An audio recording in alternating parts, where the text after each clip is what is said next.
依照北京上新公布的报告收集后的对顶关税，台湾的税率定伫20%，比附近的日本甲韩国较悬。总统赖清德今日表示讲，美国先对台湾公布的20%，只是暂时性的税率，只要继续达成协议，会当搁降低。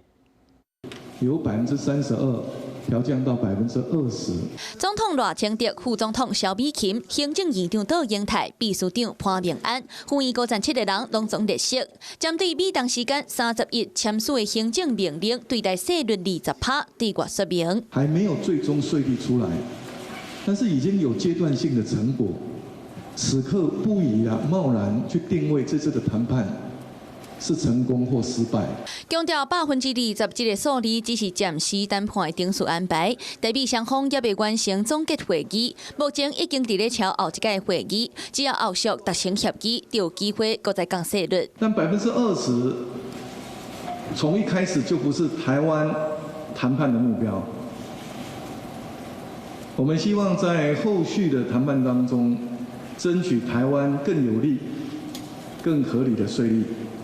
那这一部分，美国政府也表达意愿跟台湾进行谈判。由行政院副院长戴立军带领5方的谈判团队，美东时间7月21日，伫咧华府甲美方就对顶关系甲经贸议题做第4届实体会谈。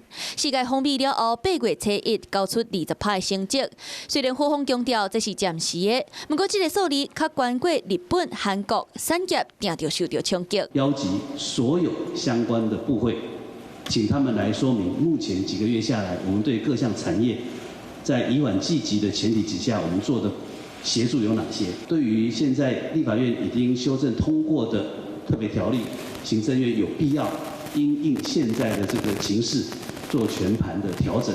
就算讲只是阶段性的状况，也是要先做出因应，代表的关系谈判也该继续。Hello， 我是蒋欣梅。想要抢先掌握最及时的新闻资讯吗？赶快订阅、按赞、开启小铃铛，锁定华视新闻 YouTube 频道。